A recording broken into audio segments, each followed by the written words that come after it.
Let's talk about China's 2026 National Subsidy Program.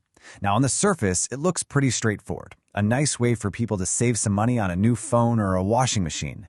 But what if I told you that simple discount is actually a key piece of a much larger national strategy?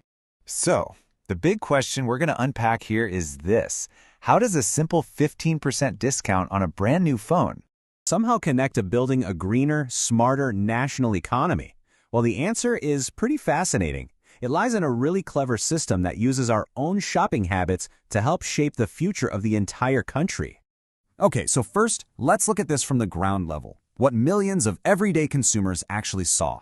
For them, this wasn't about some grand economic plan. Nope, it was just about getting a great deal.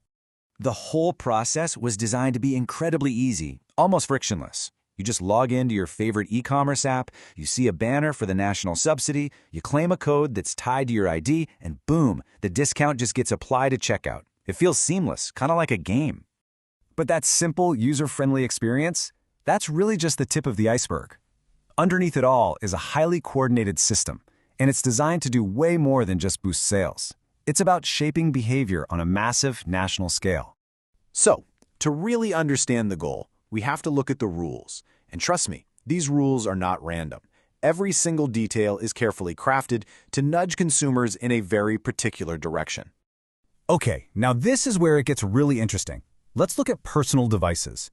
You get a 15% subsidy on things like phones, tablets, and smartwatches, but it's capped at around $830. And here's the catch. You can only get one subsidized item from each category. But look closely, they added smart glasses for 2026. That's a huge tell, right? It's a clear push to get newer, smarter tech into more people's hands. And the government's direction becomes crystal clear when we look at cars. If you buy a new energy vehicle, an EV, you get a 12% subsidy. But if you go for a classic gasoline car, that subsidy drops to 10%, and the cap is lower too. The message here couldn't be more obvious. They are literally paying you more to go electric. But here it is. This is probably the most important clue in the entire strategy. For home appliances, fridges, TVs, washing machines, there is one critical rule. The subsidy only applies to products that meet the Level 1 energy efficiency standard. If it's a less efficient model, you get nothing, zero. So you see, this isn't just about buying new stuff, it's about buying the right kind of new stuff. And that right there brings us to the real heart of this whole program. It's a massive, nationwide push to upgrade the things we buy, to make our consumption greener and, well, smarter.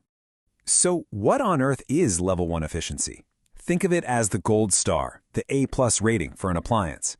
It means the product is in the absolute top tier for consuming the least amount of energy or water. And yeah, these are usually the more expensive models on the shelf. And this is where that gentle nudge philosophy just works brilliantly. The subsidy takes that pricey, super efficient item and suddenly makes it affordable. Sometimes it's even cheaper than the less efficient models. Then, that new appliance uses way less electricity or water. And the payoff? You, the consumer, actually save money on your utility bills in the long run. It makes the smarter choice, both for your wallet and the planet, the easy choice. And this isn't just some abstract theory. One consumer said they'd been looking at heaters for months. Thanks to the subsidy, they could finally afford a much better Level 1 model. And get this, it wasn't just greener, it was also smarter. They could control it right from an app on their phone. That is the goal in a nutshell. Better for the planet and a better experience for the user. Now, it's really important to understand that this green and smart upgrade isn't just happening in people's living rooms. The exact same logic is being applied across the entire economy. You see this same subsidy push in heavy industry, encouraging factories to switch to low-carbon systems. It's upgrading public transport with fleets of new electric buses. It's even out on the farm, subsidizing more efficient agricultural machinery. It's a full-spectrum approach. And believe it or not, it doesn't even stop there. The policy is also being used to build out a massive nationwide recycling system. The idea is to create a circular economy, right? So your old phone doesn't just end up in a landfill, it gets a new life. They're even promoting Internet Plus recycling businesses that use apps to make recycling as easy as ordering a pizza. Okay, so you might be wondering, how in the world does a country manage a program this huge and this complex without it all just descending into chaos? Let's peel back the curtain on the operational backbone. Well, it's all about layers. At the top, you've got the central government, and they're the ones allocating the national funds. But then, they pass that money down to the local city and provincial governments who manage it and set their own specific rules. Those local governments then partner with the big e-commerce platforms to get the subsidy codes into the apps. And finally, consumers like you and me claim and spend those subsidies right where we live. It's classic central planning with local execution. And of course, to stop people from gaming the system, there are some really strict rules. You can't use a subsidy from Beijing if you're shopping in Shanghai. There are verification processes to make sure you actually bought the item, and they audit sellers to prevent them from secretly jacking up prices. And here's the really clever part. If a region does a good job managing its funds, it gets more funding next time. It's a smart incentive to keep everyone honest. So when you take a step back and you put all these pieces together, it becomes pretty clear that this is a fundamentally different way of thinking about public subsidies than what we might be used to seeing elsewhere. So what makes this so different? Well, think about it.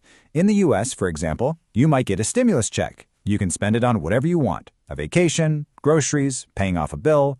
But in China's model, they're not just giving you money, they're giving you a tool and guiding you on exactly how to spend it.